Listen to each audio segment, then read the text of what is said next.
Hello and welcome back to my channel What If Deku 2.0. Join us as we delve into the realms of fanfiction and fantasy, bringing you the best stories and discussions. Today we're kicking off part 6 of our series, What If Deku Became the Villain Emperor? If you enjoy this video, please give it a like and subscribe for more content in the future. The author of this story is DekuVerse from Archive of Our Own. All the relevant links are in the description. Feel free to say hello to the author on their profile. Now let's dive into the fanfic. Deku was standing in the middle of the training room with Uraraka-san, Toga-san and Melissa. She insisted he calls her with her name with the three girls in track suit that covered them well and didn't expose anything. He didn't want to risk getting a heart attack if he saw anything through training and was easy to move in. The three girls looked excited and ready for whatever, which is good because today he had something special for them. It would be important to get them a power-up since they were the least offensive in the league, especially Melissa. So Deku, what did you want to do with us today that was so important that you asked for only the three of us alone? Melissa asked, intrigued. She was swayed by the two other simps into this little group of theirs. And well, to say she didn't like the white-haired/green-haired boy would be a fat lot of bullshit, honestly. He was just perfect, and if the price to have him is to share, then to hell with it. He was just too strong, nice, smart, understanding, and when not in villain mode, adorable. He was somehow the perfect mix between an adorable sunshine boy and a mysterious prince of darkness. How the heck does that even work? She had no idea, but he had a way to make it work.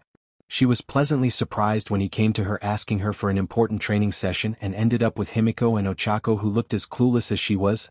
The three of them weren't sure why he called for the three of them alone, since it wasn't in his nature to be secretive about things. Did he catch up to their schemes and accepted? That would be nice. She wouldn't mind sealing the deal with an embrace, honestly. Or maybe a little more than that. Deku-kun? Is there something you want to tell us? Toga asked teasingly as she grinned cheekily at him. Uraraka blushed. You can tell us anything, Deku-sama. Anything? The gravity girl cooed as she smiled brightly at the white-haired mastermind, who smiled back. Well, to be honest, it's a bit embarrassing, so I didn't want to do that in front of the others. Sorry? Deku said bashfully, rubbing the back of his head sheepishly. The girls took a deep breath at that statement. Why not as much of a cinnamon bun, huh? Well, at least he is a gentleman about it. They could respect that well. And honestly, none of them minded at all. They were interested in that type of stuff, actually. The three girls smiled brightly at his statement in an understanding way. Well, no problem, Deku, we understand. Melissa was the first to speak up as she waved it off. Deku tilted his head and smiled. Really? That's good. Deku said with a smile, and Toga stepped forward with her eyes shining. So, what is it, Deku-kun? You can tell us anything, we are good girls after all, Toga cooed as she got closer to the white-haired mastermind, who blushed. Well? Deku started sheepishly and the girls leaned forward. Well? Uraraka smiled brightly as she waited for a confession, then a heartfelt moment, then an embrace. I wanted to give you quirk evolvements but didn't want to do that in front of everyone else to not show favoritism. Deku admitted sheepishly with an awkward smile. The girls blue-screened at that for a split second before they face faulted with sweat drops as they gave the white-haired mastermind a look of incredulity and bafflement. For F's sake, stop being a cinnamon bun. The girls internally moaned in despair as they got up and smiled at the confused boy. God, he was too innocent for this world. Melissa was the first to speak, actually realizing what this meant for her. You're giving me a quirk? Melissa whispered in shock, and the white-haired mastermind smiled brightly as he nodded his head. Yes, in fact I think we should start with you, Melissa, so step up. Deku said, removing his gloves as he motioned for her to get closer, and the blonde scientist did so, obediently vibrating in excitement as she gave the white-haired leader an excited look. Looking back, she saw her two friends giving her encouraging and happy smiles as they gave her the thumbs up. Melissa took a deep breath to calm down slightly. She was getting a quirk. She was finally getting a quirk. Her very own quirk. The day finally came. God, she waited for this moment for so long, and now it's finally happening. What is she gonna get? An emitter-type quirk? A transformation-type quirk? Maybe a bit of both. Now what do we get, our dear resident genius support engineer? The white-haired mastermind wondered loudly with a teasing sum, since he already picked what he wanted for her, and said resident engineer blushed furiously at the praise. Deku thought about it before he nodded his head and decided. He reached into the very core of his quirk and started feeling his earned quirks, looking for the ones he wanted to merge copies of together for this particular quirk. Deku focused as he pulled out and then fused few quirks together into one. Muscle augmentation, shock absorption, super regeneration, reflex booster, BLD bank, and finally strong arm, all wrapped up inside a copy of power stockpile. And the cherry on top, he added 5% of his stockpiled power as a backup and to make the quirks even stronger. As he felt the copies of the quirks merge into one single orb of appealing shining power, Deku smiled as he grabbed the hand of Melissa, whose face turned fully red in embarrassment and happiness. In the back, the girls looked both jealous and happy. Black and green lightning crackled from Deku's hand as he transferred the quirk to its new wielder. He did it slowly and gently, not wanting to get the blonde girl in any pains, and after a bit of time he let go of her hand. Melissa internally groaned as he let go of her hand, but she was so excited for what she got as she flexed her hands and grinned at her chief widely. So, what did I get? What did I get? Come on, Deku, tell me. Melissa asked, vibrating in excitement. Her eyes shining in excitement as she looked at her leader with hopeful eyes. Deku looked fondly at Melissa and chuckled in amusement as he answered. Well, we can call it superpower. I gave you muscle augmentation, shock absorption, super regeneration, reflex booster, BLD bank, and finally strong arm, all wrapped in power stockpile along with 5% of its power. With time you will fill your own quirk through training. So to say you will be a force to be reckoned with wouldn't be enough to describe it. Deku explained kindly, and Melissa looked at Deku with awe and shock and a lot of disbelief. He didn't just give her a quirk. He gave the quirk. She knew he wasn't the type to half-but things, but that's just... Melissa teared up as she hugged him tightly and cried out in joy with tears leaking out of her eyes. Thank you. Thank you. Thank you. Thank you. Thank you. Thank you. Thank you. Thank you. Melissa sobbed as she actually felt something within her waiting to be used. Incredible power waiting to be unleashed at a moment's notice.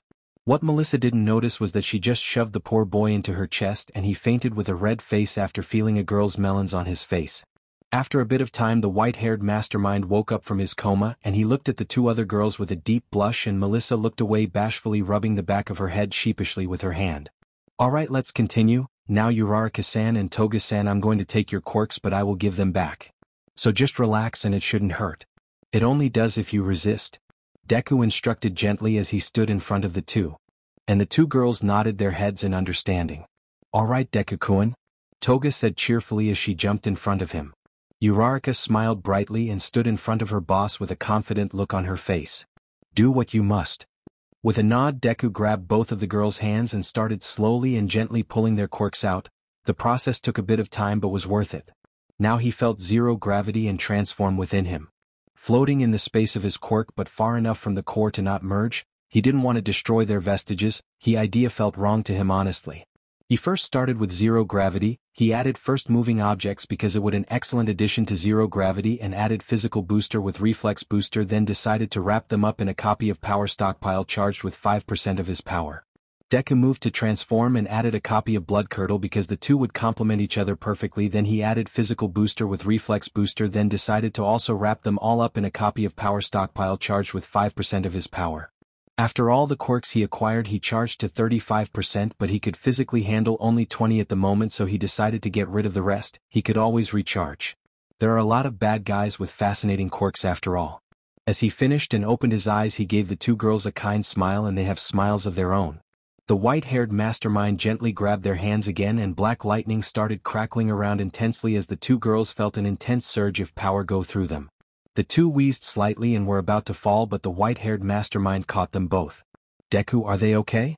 Melissa asked in worry since the girls looked pale. Yes, is a side effect of getting a different copy of the quirks they had. Their bodies are adjusting to the changes, but since their main quirks are the base of the improved ones, it will take only 10 minutes.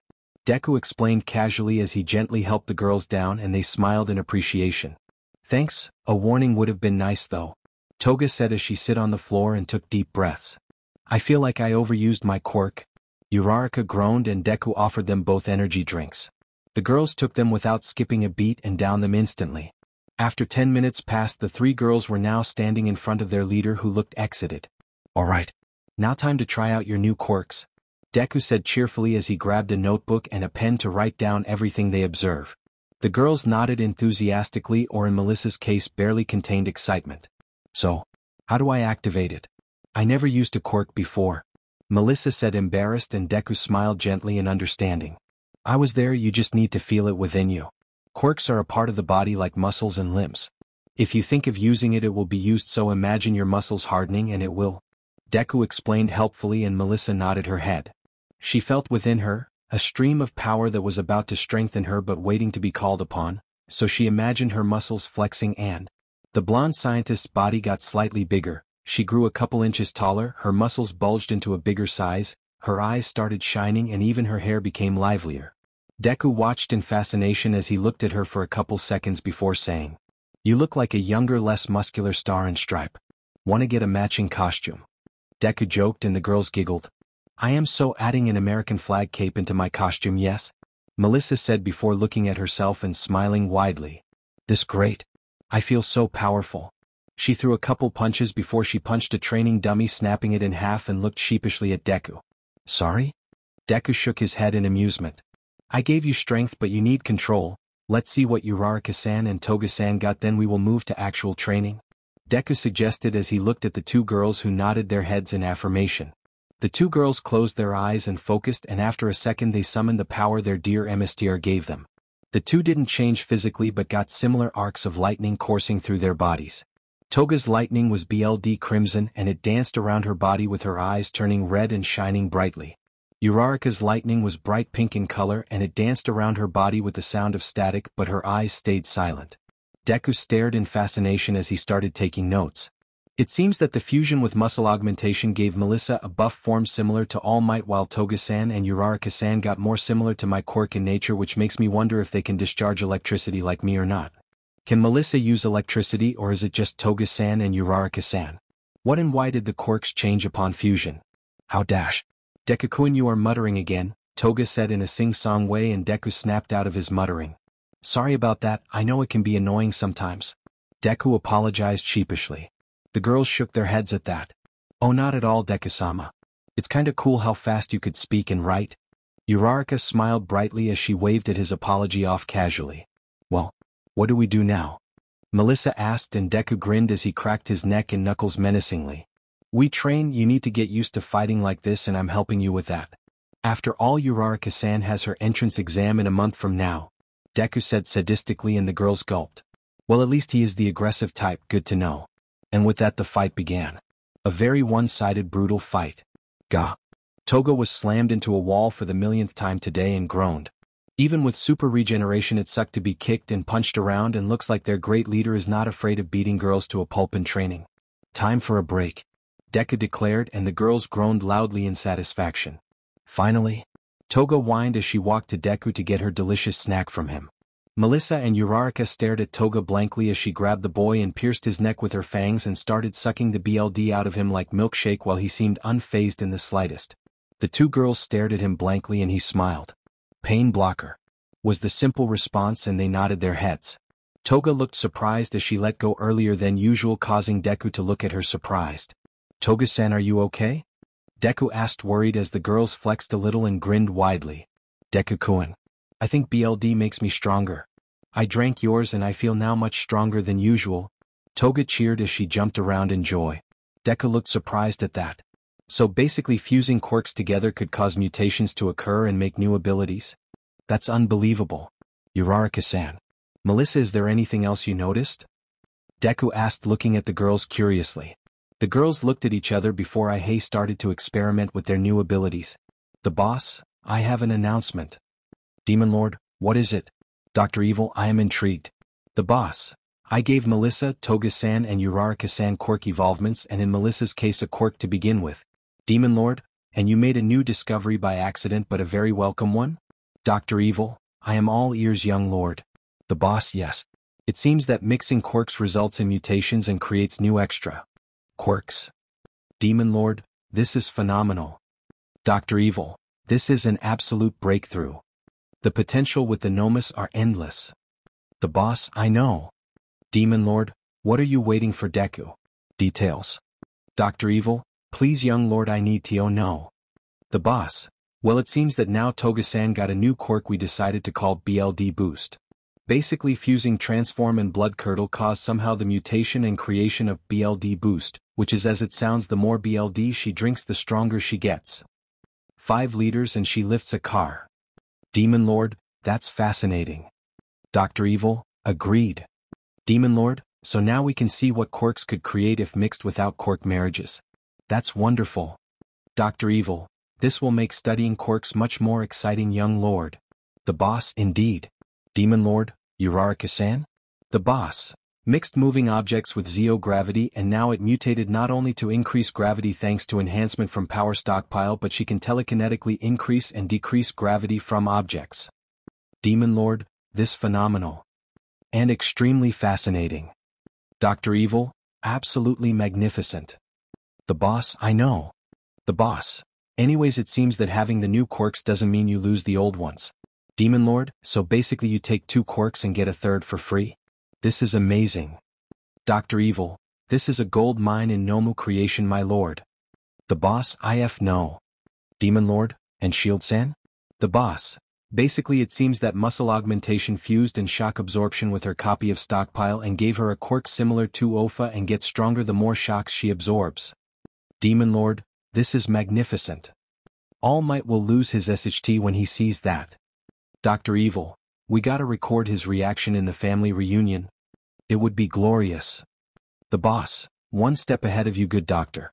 I already plotted the very scenario. The boss. Anyway, she bulks up, not too much but noticeably, and looks like a younger Star and Stripe. All Might will PSS himself. Demon Lord, this amazing, my boy. I really wonder what else we might get from quirk fusion. Dr. Evil, my lord, the possibilities are endless. The boss. Well, I was planning to mix Dobby's Flames quirk with an ice quirk and see what we get. Sounds like a nasty and balanced combination. Dr. Evil, dear God, the possibilities. Demon Lord, you managed to somehow make me prouder every day, my boy. I don't know what to say. The boss, just watch TV. In the new school year U.A and the other schools will suffer my wrath. Demon Lord, don't spoil it, my boy, I want to see what you got. I'm a very patient man.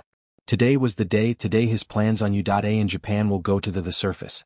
The League of Villains will start the move and show everyone why they should be feared.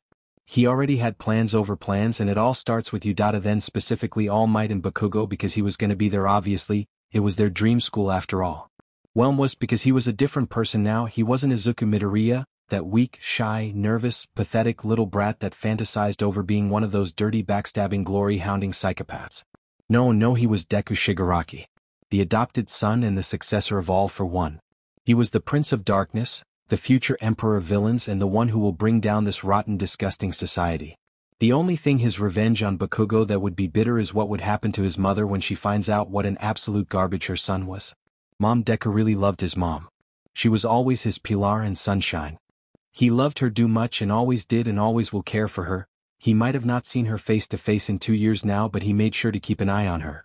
He always sent Kana or Kaizome to watch how is she doing. Seems like she lost weight in the past 6 months and that his Auntie Mitsuki has started dragging her around into outings and parties and just trying to cheer her up. For that alone he won't kill her son, but he will hurt him and badly. Alright, Uraraka said, breaking him from his malevolent and dark thoughts. Is there anything else we need to go over before I head off to the exam? Last-minute warnings, advice, or plans? Anything at all? She gave her leader a sweet smile and he smiled back kindly. Deku then looked at her surprised. Oh, right, the entrance exam is today, he said, earning a look of disbelief and bafflement from everyone. I'm kidding. I didn't forget, the boy said with a chuckle, and everyone rolled their eyes. Uraraka glared at her leader with an adorable pout on her face. Thin ice, mastermind. Thin ice, she said, annoyed. He raised his hands in a placating motion as he chuckled. All right. Serious time. I think we've covered everything for the most part, but I do suggest that you don't show the full range of your abilities while you're there. It would likely draw unnecessary attention to you. Stay in the middle of the pack, so to speak. Let them make their own assumptions about your strength. She nodded slowly, processing his request. He could see the variations playing out in her mind. Okay, I think I can do that. I'll probably just stick to canceling gravity rather than the full range I have over it. People will be less likely to ask questions that way, and it works out well cause my quirk is still listed as 0 gravity on the quirk registry and I never bothered changing it. You know, I've been meaning to ask you about that, Tamura spoke up. Why is your quirk still listed as 0 gravity while now that's not anywhere near what you can do? She grinned up at the 20-year-old. Well, that's simple. I didn't want to attract too much attention, and getting a quirk awakening out of the blue would make the school suspicious. Okay, yeah. That's valid. Melissa agreed, sipping some coffee. Also, it's a great slide of fate for us. Makes things easy and believable, and we get the bonus of not having La Brava tweak your official records again, Deku said. I did have something I wanted to talk to you about though, Uraraka-san. Uraraka tilted her head curiously with smile. I'm listening, Deku-sama. The mission you're going on is going to be solo, and while you will still have contact with us, I would feel much more comfortable if you had something to fall back on. He grabbed a black box from his pocket and opened it, revealing a small ring. Uraraka blue-screened as everyone stared at him in disbelief while Melissa giggled. This is a tracking device and an emergency button. If you feel in danger, just press the button and Deku will summon you with his warping quirk. Melissa explained to clear the confusion. She hummed in agreement. One more thing. Where am I going to be staying while I'm in school, and how am I going to communicate with you? I'm going to go off on a limb here and say that coming to and from the bar would not be the smartest move in the world, and this place is way too far for a train ride. Oh, you don't have to worry about that. We, as in Kurogiri, because he doesn't trust our decorating skills, are currently setting up an apartment for you in Muzutafu not too far from the school. It'll just be a quick train ride away. As for communication, I had La Brava setting up a secure and untraceable laptop and phone for you. I do recommend that you keep the laptop hidden somewhere in the apartment when you're at school. Better safe than sorry. And you don't have to worry about anything money-wise. Rent and utilities will be taken care of, and I'm going to be giving you a card before you go for food. Deku explained casually. You can always count on me. The tiny hacker called out cheerfully. Can always count on you to be thorough, boss. Dabi said with a grin as he looked at the young leader that put the fear of God into him from first meeting. The brunette's phone buzzed as her alarm went off, and she dismissed it before downing the rest of her latte. All right, everyone. That's my cue. Time to do my most average on a life-changing exam. Wish me luck. Good luck, Ochako-chan. Toga beamed happily as she looked at the brunette, who smiled back. You won't need it. We have total faith in you. You have trained strong for this, and you have the intelligence and skill. Just try your hardest. Deku smiled at her. Plus he could always call the Aoyamas if he needed. A mastermind as himself always needed a backup plan after all. Uraraka nodded her head and stood up as Kurogiri warped her away. Toshinori sat in silence as he closely watched the monitors. He'd been given the privilege of watching the newest batch of potential heroes, and he was a little overwhelmed. There were so many strong quirks on display. These children had bright futures ahead of them, and he was going to be a part of guiding them there. It was terrifying, and he didn't know how Gran managed it for even a single year. He was going to do his best to give these children the best experience he could provide, even with his time limit shrinking by the day. It brought a new urgency with the need to pass one for all on. He just wasn't in the condition that he had been before, and that had been an eye-opener of sorts. Perhaps he would even find the next holder among the new batch of students. His eye was drawn to a screen where a young girl was stuck under a piece of rubble while the zero-pointer loomed ever closer. Is she going to be all right? He hesitantly asked, looking at the girl in worry. Do not worry, there's an emergency stop button. As of right now, she's in the clear. Nedzu spoke up before calmly taking a sip of his tea. This is where the real test begins. The emergency stop button was apparently not going to be needed. Toshinori watched as a young man ran forward and launched himself in the air with powerful explosions from his hands. He landed roughly atop the robot and strategically used his quirk on a weak spot on its neck, which immediately brought it to a halt right before time was called. Toshinori felt himself smiling. He had a good feeling about that boy. He skimmed through the files listed on the data pad in his lap until he came across his picture. Bakugo Katsuki. Perhaps he had found a suitable candidate after all. He would make sure to observe him in class before talking to the boy though. It's pretty simple. Just split that half into 3 equal sections and cross the sections over each other, Toga explained as she braided the left side of Eri's hair with practiced ease. She was surprisingly patient when it came to teaching, and Deku was eternally grateful for that because he was taking a bit of work. Izuku bit his lip and split the right into even sections and started the braiding process, occasionally glancing over at Toga-san's work to make sure he wasn't messing up. He didn't want to take much longer because while Eri-chan clearly had the patience of a saint, she was staring a hole through the caramel apple cheesecake that Magna had made for her with a ferocity he hadn't seen in her before. He wasn't keen on keeping her waiting. No father would do that to their child. Not bad, Toga-san praised and took the completed braid from his fingers before tying it off. It wasn't as smooth as Toga-san's, but Deku would consider it a win for his first attempt. Toga-san twisted the braids and strategically pinned them into place around Eri-chan's head until they almost formed a crown. Alright, Eri-chan. This is very important, Toga-san said, drawing the girl's attention away from the cheesecake for a bit. Toga-san gave her a big smile and held out 2 hair combs. One looked like a golden butterfly while the other one resembled red roses. Which one shall we use today? Eri-chan's brows furrowed and she stared down at the combs, clearly thinking through her decision before she pointed to the red one. Toga-san beamed at her and slid the comb into place. Alright. Now you don't have to worry about getting anything in your hair. Eri gave her a large, innocent, beaming smile. Thank you, Mama Miko. She went to turn but paused and looked at Deku. Thank you so much, Papa. Toga-san clenched a fist in her shirt, clearly holding back the happy squeal while tearing up slightly. Deku smiled at Eri affectionately and kissed her forehead. Anytime, Eri-chan. You can go ahead and eat if you want. Her eyes brightened and she whirled around, immediately zeroing in on the cheesecake, which drew a few laughs around the room. It didn't stand a chance against the adorable 6-year-old. Omake. Demon puppy eyes from Hellpoint 1. Eri was drawing a crayon drawing of her papa beating overhaul on the table until she felt like playing with someone. She looked around and smiled as she decided. She then walked to her uncle, who was playing an RPG with Dabi, Spinner, Mustard, Koda and Katsuma, before smiling at the fanatic gamer. What's wrong, kiddo? Tamura asked as gently as possible, and she smiled brightly. Can you let me ride on your shoulders? Eri asked innocently with her big smile. I am busy right now. He replied, trying to not lose to the others because they will never shut up about it. Please, uncle. Eri said with the most powerful puppy eyes in history. Tamura stared blankly for a second as he blue-screened entirely. Okay, who the fresh F taught her that? That's a nuclear-level cuteness. It should be illegal. If it should be a war crime.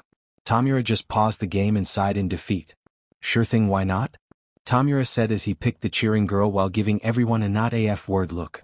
Deku smiled from his place on one of the couches until he got a text from Uraraka-san. Uraraka, I reached my new apartment. My neighbor is super nice. Her name is Midoriya. The boss, good to know. I picked a good place for you. Deku smiled at that. He decided to give his mom a bit of a joy by getting her a nice kid his age to care for. She deserved a bit of happiness after all. F it, she deserves it all.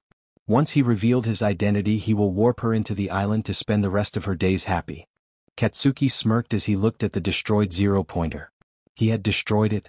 Now everyone will know he was the F best. And nothing could make it questionable. None of the extras with their busted quirks could hold a candle to him and his unbelievable power. He was the best. The strongest. He was on top of the world. That's why when a robot came from behind, since the time was done yet, and a rock pierced through the robot as it shot like bullet, made the mad bomber look in surprise.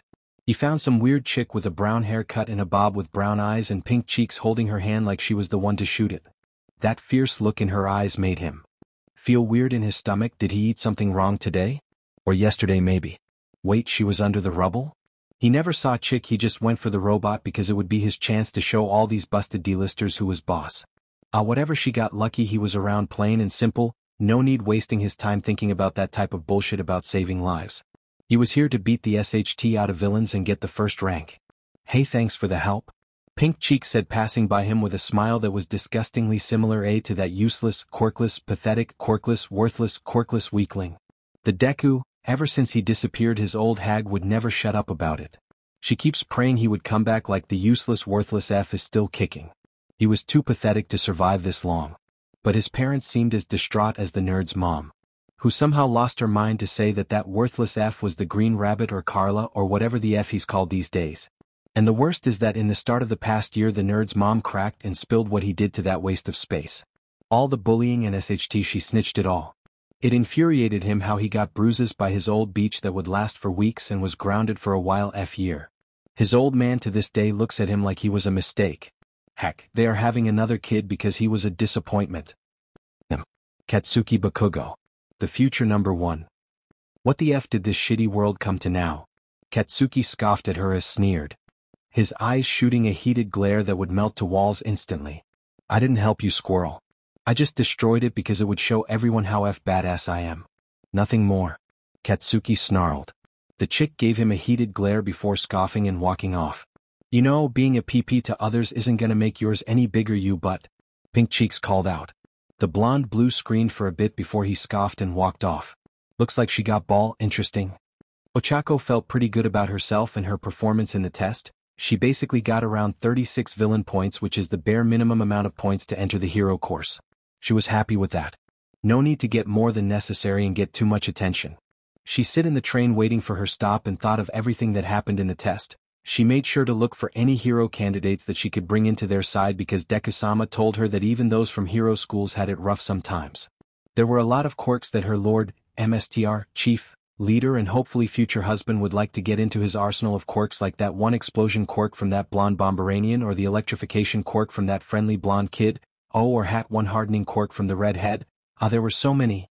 Deku-sama was right, heroes were just an open all-you-can-eat buffet for him, and all he needs is for them to step out of line and they are under his mercy and he can dig into his meal cool. She sit in the train and her thoughts started drifting from the present to the past, how her life used to be and how is it now, all the things that happened. It was really a long journey, wasn't it? From a little girl that idolized heroes to a teen that lost her parents to a villainess and a follower of one of the most infamous villains who was just her age but somehow became a villain feared on the level of Redestro, Mightless, Maria and Beast. It was truly something to admire since he debuted and gained said reputation as a quirkless person. It was truly the biggest fu to a quirk-obsessed society like theirs, and she admired him for it to no end. When Ochako was little, she loved watching hero fights so much. Like too much. Not the fights themselves but the other people watching. Seeing them happy and in awe as heroes did their work was worth everything to her. She wanted to make people feel like that. She just hadn't understood at the time that heroes were just as capable of ruining someone's life as the villains, if not more so. She didn't quite understood what her parents meant when they made her memorize an address and told her to go there if anything happened and she needed help. She was confused and worried, so she wrote it off, letting it fade to the back of her mind as parents being paranoid and nothing more than that. She also hadn't understood when they suddenly came into money when she was close to 14, like it was a slide of luck or they won the lottery. All she knew was that she had to watch her parents struggle for a long time before one day they came home and it looked as if a weight had been lifted from their shoulders. It was like all of their problems were solved. Of course, they hadn't started throwing money around because that's not the type of people they were. But they no longer had to choose between rent and food. Things were good for a little while. But if there was one thing she learned, it was that happiness had an expiration date like anything else in this cruel world. It never lasted forever. Her parents were taking some well-deserved time off of work to go out for the weekend. The idea had been for them to go on a date together. They promised to bring her back something special and she waved it off as she gave them a hug and an embrace goodbye. Then Endeavor happened, that Sonava Beach.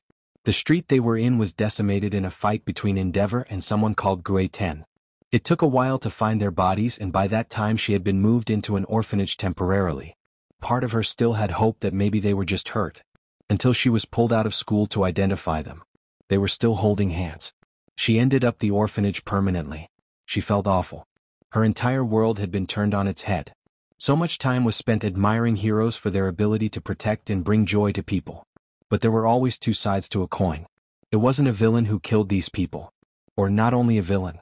Of course, that's what everyone was playing it off as. Because why would they make heroes face the consequences for their actions? Why would a hero visit the families of those who died? Why would a hero apologize for ripping away the people that someone cared about? They were just doing their job after all. It was collateral damage. Collateral damage. As if that wasn't people they were talking about. Were they dehumanizing them to make the shreds of guilt easier to brush off? Or did they just not want to think about the lives that they ruined? Not a villain. Heroes. They were not infallible, but everyone sure treated them like they were. She stayed in that orphanage for a long, horrible, excruciating month and pretended not to notice the comments about how she wasn't acting right. Of course, she wasn't acting right. Her parents were dead and she was stuck with some but workers who seemed like some quirk supremists of the sort and kids who acted like they were delinquents from juvenile detention. It was so painful to sleep every night while seeing her parents leaving her every time. The nightmares kept torturing her so much. Then, one day she was curled up in her bed looking through a memory book she had managed to snag from her home.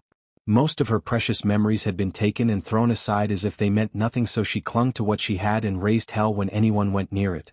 As she got to the last page, her mother's hastily scrawled writing stood out to her.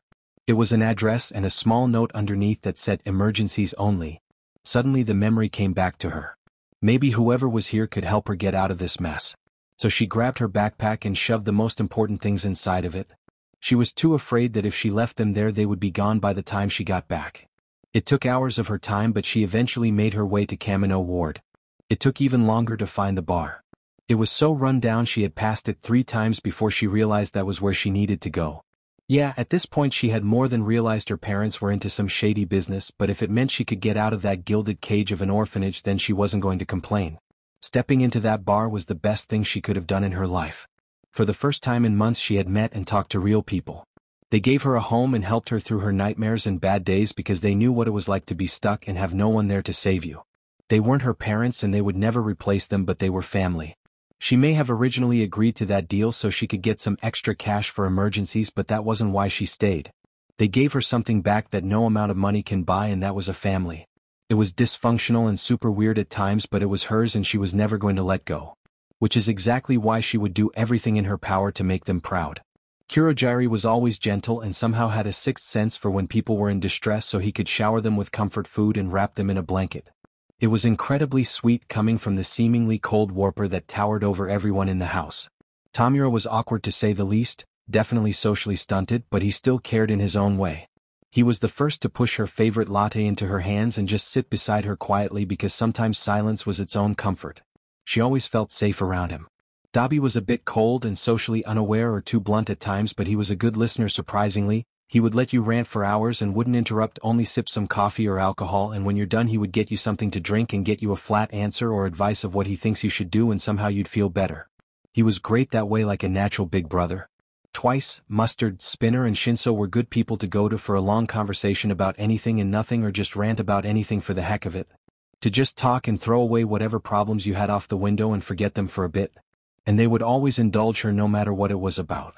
They were great that way and she loved them all. Melissa and Toga were like the sisters she could throw all her problems at and would be helped with, the sisters she always wanted to crack and joke and just be with. The three of them bonded in a way that would baffle most normal people considering their shared romantic interest, but the league wasn't a place for normal people. The kids were just a bunch of sunshines and rainbows and adorable little bodies and very soft and cute huggable pillows that would wash away all of your problems and negativity. Eri and Katsuma were all in for a hug if needed and would even ask for some sometimes, which no one, even Tamura or Stain, would deny them. Kota and Mahoro were a bit hesitant about that type of thing for personal reasons or a bit of touch paranoia, but would always indulge anyways. It was sweet. They were so sweet. Especially Deku-sama, the young, powerful, handsome, kind, understanding and loving guardian she was blessed by meeting. For all his villainy he was more human than most people she met, and that said something honestly, but she was proud of joining him in the league. He was someone who would be there for you when you need someone the most. She remembers crying over his shoulder from nightmares many times while he comforted her like a parent protecting their child. He was just amazing that way. And she loved him for it. It was really funny how life could change so quickly, but then again, isn't that how everyone in the league came to be? Life just broke them and let them fall between the cracks just like that? It was sickening, honestly. Very sickening. Her phone vibrated in the pocket of her coat, so she grabbed it and answered quickly to find that she was texted in the girls' group chat, or more like the Simps group chat. The Demon King's devoted lovers. Hera Mistress, so how did you do in your exam? Hail the King. My most average, almost was crushed by a robot while I could have beaten it, but hey, nobody suspects me, so that's good. Devoted Simp. Good job, but are you okay? Hail the King. Yeah, got saved by a loud cussing bomb for hands dude who acts like a mini Endeavor. Devoted Simp. Does he have spiky blonde hair and demon red eyes? Hail the King. Yes. Hera Mistress, am I missing something here? Devoted Simp. That BSRD was the one who tortured our Deku for just being quirkless since they were 4 years old, just because he was quirkless. Hera Mistress, what? Hail the King, I'll kill him. Hera Mistress, are we sure he was that bad? Devoted Simp. He told our Deku to take a swan dive off the roof of some building and pray for a quirk in his next life. Hera Mistress, I am going to stab him to death and let him bleed out in an alleyway. Hail the King. I might be in his class, I'll make his life a living hell for our Deku. Hera Mistress, Faiini. Devoted Simp. You better, the things he did were irredeemable. Hail the King, I have a feeling I don't want to know what you mean. Devoted Simp, you don't. Hail the King, I will torture him for sure now. Hera Mistress, as enlightening this conversation is, I think we should get back on track. Any interesting possible members? Hail the King, for the League or this group? Devoted Simp, the League first please. Hera Mistress, whatever. Just possible new friends. Hail the King. Well, there were few nice people all around the place, some jackasses and some straight dipshits, but nothing worth worrying about.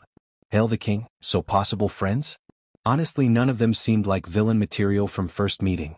All up straight people. Some straight like rods, literally. Devoted Simp, I see. I guess if they were villain material they wouldn't go to a hero school. But keep searching, there might be someone like us hidden from view. Hera Mistress. Well, if no friends, then is there any possible sister wives? Hail the King. By the way, how many people are we getting in this group anyways? We are already 3 and sorry, but that's usually a stretch to say it nicely. Devoted simp. Fair enough, no need to stretch it too far. Or we might not be able to share. Herr Mistress, add 2 or 3 more. That's all. You are right though, no need to expand the group too much or the king wouldn't split his knights fairly in a week. Hail the king. Toga. Devoted simp Toga. Herr Mistress, what? You are saying you don't want to have a piece of the boss the second you can? Hail the king. Devoted simp. Herr Mistress, yeah, that's what I thought. Not that you are to blame. Our leader is the best indeed. Devoted simp, stand that. Hail the king. You literally worship him for giving you a quirk even though to him it's just a sure because you are my friend thing, but to you it means the world. Herr Mistress, oh. Devoted simp, you are one to talk. Hail the king changed devoted simp to devoted slave. Devoted slave, screw you. You will both be his slaves in bed. Hail the king, obviously. Herr Mistress, is that new? Devoted slave, you two have issues. Hail the king, you are one to talk. Herr Mistress, can we get back on the more sister wives thing? Devoted slave, whatever. Hail the king, not sure, haven't met any girls yet, I'll tell you when my class starts. Although no promises it will get you anything. Herr Mistress, thanks for the effort. Hail the king. Devoted slave, and good luck on your mission. Hail the king, thanks, I will make you proud. Hail the king, I got to my destination so bye. Herr Mistress, bye. Devoted slave, bye. Ochako went to the apartment complex where she would be staying. She walked through the halls and searched for her door until she found the desired one. She grabbed her key and opened the door, then entered what would be her home for the next while until her mission was over. The home was perfectly fine, it was decorated nicely and had a nice smell. Kurogiri like usual was a saint by all means if the word, and that was obvious in this apartment as he went out of his way to make it perfectly good for someone to live in. She entered and took off her shoes as she went to her bedroom to change into more comfortable clothes. She entered the perfect copy of her bedroom with all her stuff and even her Deku plushies. She went to the closet and all her clothes were already there too. Ochako smiled warmly as she would bet anything this is from the resident one-man army and the resident bartender. Her family was sweet. Ochako grabbed a pair of pajamas and decided to dress up in her Deku-themed, yes, she has a freaking green rabbit-themed pajama, sue her, and put them on since they made her feel safe, and went to the kitchen to see what she can make for dinner. She looked through the filled fridge and thought of all the possible options for a celebratory dinner but didn't know what to make for today, while there were so many options since Deku-sama was the incarnation of a loving guardian. He would for sure going to look after her even when here somehow, and it made her feel very warm inside. As she kept in her dinner dilemma, she heard someone knocking on the door gently. Ochako flinched, then glanced at the door suspiciously. Who comes to visit at this hour? It wasn't late, but she sure as hell didn't know anyone that lives here. Deciding to be cautious about the visitor, she grabbed a knife from the kitchen and hid it behind her back as she slowly approached the door. The knocking went on again, and it was in fact gentle like a woman's knocking sound, so she could argue it was a friendly neighbor saying hello. Ochako opened the door slightly and it revealed a appealing green-haired woman with emerald green eyes and a very warm smile that made Ochako feel at ease. The woman saw Ochako and her smile grew wider as she held a plate of cookies that would rival Magna's if not better. Oh, you must be the new neighbor. My name is Izuku Midoriya, nice to meet you, young lady. Izuku said cheerfully, and Ochako relaxed as she opened the door. Hello, Miss Midoriya. My name is Ochako Uraraka and I came here to start studying in a school close to this place. Ochako introduced herself with her own smile. Ochako invited the woman inside and asked her to sit down. The two started their chat and it was clear they would get along just fine in the future. This woman reminded her of her own mother honestly. The woman fussed over her in worry when the brunette expressed that she lives here alone and almost seemed to adopt her. It was almost like Deku-sama. What were the odds in the world? Earlier that day, Momo Yaoyorozu knew that coming to Mizudafu in order to be close to U.A was her only course of action if she wanted to attend the best hero school there was, considering that she lived with her family in the Aichi prefecture. She had gotten accepted by the school thanks to the recommendation she got from her family, and while she had aced the written test, she had been hoping to test her might against the infamous practical exam of the prestigious school. What she was regretting now, however, was insisting on her coming alone on her trip. She loved her parents with all her heart, or at least convinced herself, yes, but they could be so overbearing possessive that at times she got annoyed, suffocated by them.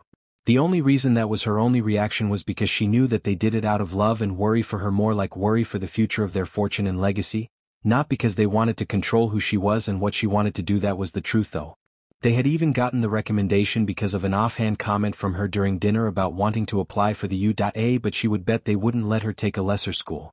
They told her what they did for her as a birthday gift even though they were never into that silly things. It had possibly been the best day of her life so far, but she had a feeling things wouldn't be that simple with them.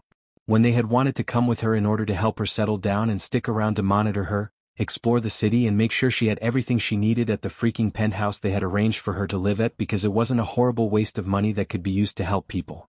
She had put her foot down immediately and was scared half to death while doing it, claiming that she wanted to start learning to fend for herself and that she couldn't do that if they accompanied her. God, she just wanted to be herself for a bit.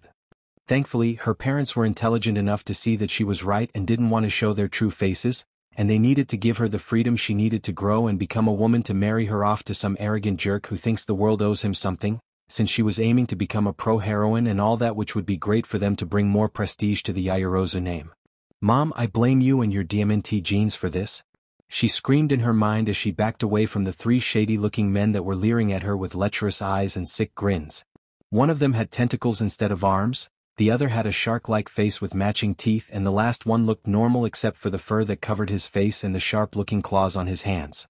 Stay back. Momo shouted at them as she put her suitcases in between them as a shield in hopes to protect herself. Though outwardly she appeared quite calm, on the inside she was panicking. She could use her quirk, creation, to deal with them, but she didn't want to get in trouble on her first day in the city and jeopardize her already assured entrance to UA High. Instead, she was waiting for them to get close enough to smack them around using the hand-to-hand techniques her father taught her to precisely deal with situations like this one. Well, more like forced her at 6, but it came in handy. Come on, Missy. Show us a good time and we might make it worthwhile for you, said the one with the fur and claws, the other two nodding in agreement as they approached. But thankfully, just when she was about to drop her suitcases and ram her knees into the crotch of the man with tentacles, a flask of water that still had some judging that some of it jumped out when it suddenly smacked into the temple of the man with the shark-like features, so fast that she barely managed to see it. The flask was thrown with so much strength and accuracy that it sent the man flying, already unconscious and with a nasty cut that was already bleeding and would sight hurt too badly in the future. Momo didn't even have time to turn in the direction from which the flask had come flying from when a teen her age came almost flying and rammed his knee into the face of the man with tentacles. She watched with wide eyes as he then brought his elbow down to strike him on the top of the head while still airborne. Then, with a swiftness that had her almost gasping, he grabbed the man by his tentacles, turned around, pivoted and slammed him into the ground with enough strength leave an indent on the concrete of the alley in the shape of the man, who was unconscious. Momo's eyes widened when she saw the man with fur and claws approach the teen from behind at speeds she knew would be difficult for even her to deal with his wicked claws ready to impale him through his back with them. Watch out! She yelled out. Still, she knew that it was too late for him to look back, assess the threat and respond accordingly. So, it was to her shock, and that of his attacker more than likely, when he tilted his body to the side without looking his head and let the claw pass by him harmlessly with only a few centimeters to spare.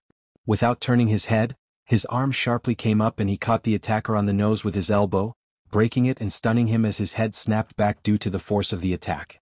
The teen then spun once with a hop. He caught the temple of the man with the back of his foot after performing a perfectly executed reverse roundhouse kick. The man promptly dropped like a sack of potatoes and it was the coolest thing the girl ever saw. Still wide-eyed, Momo stared at the teen as he breathed out slowly, something she recognized to be done when one wanted to calm down from a moment of sudden excitement. She blushed prettily when she saw how handsome he was. He was redhead with dark blue eyes and was a bit shorter, maybe an inch at most, but was obviously muscular from the physical feats he showed. He wore a black hoodie and blue jeans with red sneakers. She shook her head and averted her eyes when he bent down to pick up his flask. Hey, are you all right? When she heard his voice, which was very pleasant to her ears might she add, she turned towards him only to blush again when she saw his concerned blue eyes. She also noticed a bit of a blush across his slightly freckled cheeks and the way his spiky and curly hair complemented nicely his angular face. Him coming here to live alone might not be so bad after all, she thought to herself almost giddily before she answered. Oh yes. I am, thanks to you, she said, bowing deeply. Seeing this, Deku, who was here hunting an HPSC lackey undercover, blushed as he started to wave his hands almost frantically.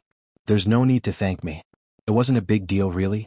I was just passing through and saw your predicament. I just had to help, he said, speaking truthfully. Since he was just walking into his destination and he didn't want to miss the target, he decided to take a shortcut through the shadier bit of the city. No sooner had he realized what was going as he was jumping between rooftops, he had come running to help. He chuckled nervously as he looked at the girl. Besides, to me it looked like you were about to do the same to them. As he looked her up and down, Deku told himself that he was giving her the inspection of a martial artist. He was certainly not appreciating how good her mature body looked in her blouse, short jean skirt and knee-high boots. Catching him checking her out, Momo felt embarrassed but strangely thrilling to see that he liked what he saw. Your parents wouldn't approve of this. She smiled at him humbly as she rubbed her right forearm with her left hand. Well yeah. I couldn't use my quirk to deal with them since it is against the law to do so without a license, but I know enough to hand to get by. But seeing the speed at which the man with the fur and claws moved, I doubt it would have been as easy for me as it was for you. It didn't even take you 15 seconds to knock the three of them out, she complimented him, also enjoying how he blushed at her praise. I have practiced martial for a while now, so dealing with men like them is easy for me since I am used to fighting others that are way better than me, he said, which was the truth. While he was stronger and more powerful than Stain in a fight of only skill, he was on the losing side.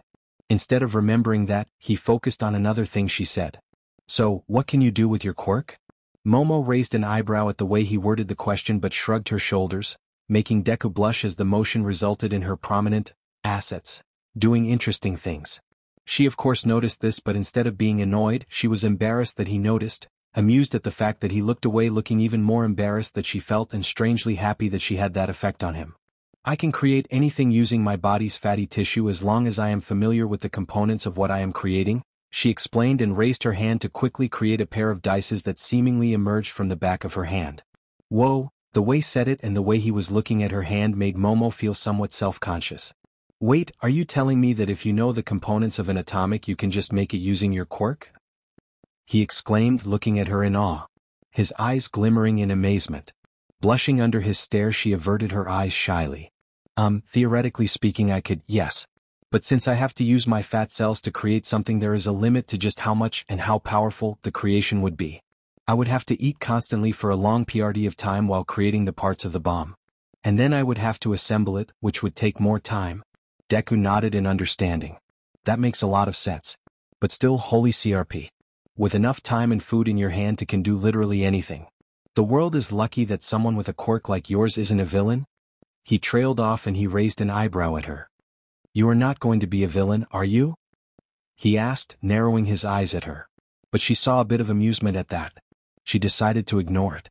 Momo rolled her eyes, seeing the playful glint in them, and scoffed in good humor and feeling oddly flattered that he would consider someone like her a very serious threat if she turned a villain. For your information, no, I'm not planning on becoming a villain. Quite the contrary actually. I will be attending UA High School when the new school term starts, she said with a proud tilt of her voice. Mostly because of your parents' money. Really? That's nice. But the entrance exam was today, so how are you so sure? Deku asked, knowing the answer. I kinda got a recommendation, and because of it I don't have to take the practical exam, which means that technically I have already been accepted even if the acceptance letter hasn't been sent yet, she said nervously. It's cheating? You didn't take the test like the others. Cheater. She expected for him yell at her and accuse her of cheating like her former friends at her old high school did when she told them. For some reason, the thought of this boy hating her made her chest feel almost painfully tight.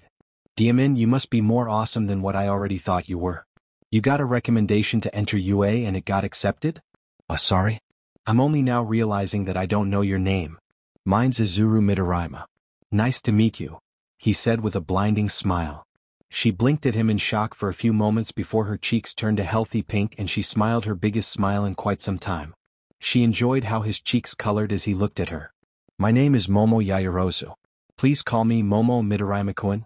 Only if you call me Izuru, was his immediate and almost automatic response. Both of them blushed in embarrassment as they finally realized what they were requesting of the other despite having just met. A few seconds later they started to laugh. The moment continued for few long moments, and when they finally calmed down, Deku presented his arm for her to take, and with an exaggerated flourish he indicated towards the exit of the alleyway. Well, Momo, I will have to insist on escorting you to your abode, seeing that this part of town is not the best place for an appealing woman such as you, he said dramatically. Blushing at the compliment, Momo accepted his offer, linked her arm with his, smiling when he took one of her suitcases from her with the hand of the arm that she wasn't holding. The kind offer is appreciated and very much accepted, good sir. You will be doing this lady a grand service with your actions, she said cheekily, following him on his game.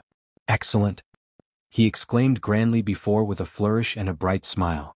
Momo pulled out her cell phone after settling her suitcases on the ground. But first, I believe the authorities should be notified of what this lot tried to do to me, no? They should arrive here in a few minutes and taking our testimonies won't take more than 5 minutes, Momo suggested cheerfully. Deku thought about it for a bit, and since no one knew his face or description, no one will know him, so he nodded and she called the police and reported the incident. Knowing that they were going to be waiting in the alley for a few more moments, Momo asked him something that had been nagging at her since they talked about her quirk. So, what's your quirk?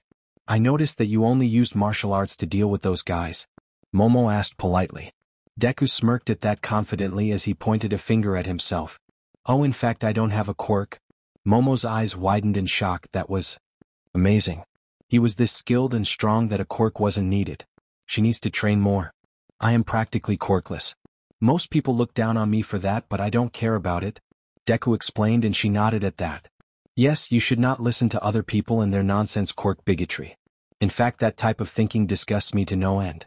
I wish to use my family's money to support people who suffer from discrimination and poverty when I inherit my family's business, Momo explained to the boy who saved her, and was pleasantly surprised by the look he gave her, like she was diamond in a sea of dirty coal or something of the kind. The two on their way to Momo's house found themselves in a cafe having a heated conversation about the most interesting of quirks and their most useful applications. How they got so far off their objective is really anyone's guess. But it's probably that they both had compatible personalities and tastes all around. I'm just saying, Izuru-kun. If Odd Eyes and Mrs. Joke worked together, they would be an unstoppable force. Mrs. Joke's quirk works when people talk, and Odd Eyes makes people talk. It's fascinating, Momo said with a bright smile as she was drinking some tea and having the time of her life speaking with someone else who was as educated and intelligent as her. I know, and imagine if Ragdoll and Snipe worked together. Ragdoll would pinpoint the location of the enemies and Snipe would easily shoot them to SBMSN. They would truly be an unstoppable hero team, Deku added as he drank from a mug of coffee. How the hell did he end up due far away from his main objective? Good thing he used Double when she wasn't looking and created a clone to do the work for him. The two kept discussing all the things that varied from quirk, hero schools, politics, economy, hero systems and rankings into the problems of the ideology of each of the Elite Four of the villain organizations in Japan. Momo for some reason found herself very able to talk to Izuru-kun, and it was so easy to say whatever she wanted without being judged. That's how she found herself spilling her own insecurities to him. You know, I feel like my parents see me as a tool more than a daughter. Momo started hesitantly as she looked down in shame. Deku lowered his mug of coffee and looked at Momo gently. Elaborate, it's not that uncommon for wealthy families. Maybe I can help you clear up any suspicions, Deku offered gently, and Momo found herself quietly ranting for over half an hour. After she was done, she smiled at Deku, who did nothing but offer her kind words and encouragement. You know, you are much nicer than you are given credit for, Deku-kun, Momo said fondly, and a slightly sadistic part of her enjoyed how he choked on his coffee and stared at her startled. How? Deku managed to utter in shock. The creation girl giggled in amusement. Quirkless, very quick and skilled. Very intelligent and knowledgeable about quirks. As well as someone with a political stand on our current society. Not that strong to piece together, she explained casually. Deku stared at her for a bit before chuckling in amusement. So, what happens now? Deku mused as he leaned on his right hand and looked at her intrigued. The creation girl produced a chessboard in pieces as well as a clock and put everything in place for them to start. I want to see the cunning and intelligence and strategic planning that Deku is known for. I never in my life had a worthy challenge, Momo said in excitement, her eyes shining in excitement and her smile widening greatly. In all honesty, she agreed with him that society needed to change, and he confirmed that her parents are in fact funders of the creature rejection clan, so now when they are sent to prison, that would be leaving her with enough wealth to do all the good she pleased. She wouldn't feel bad. She might even fund the league. Oh, who was she kidding? She definitely will. Deku just smirked and chuckled in humor. You dug your own grave, Momo.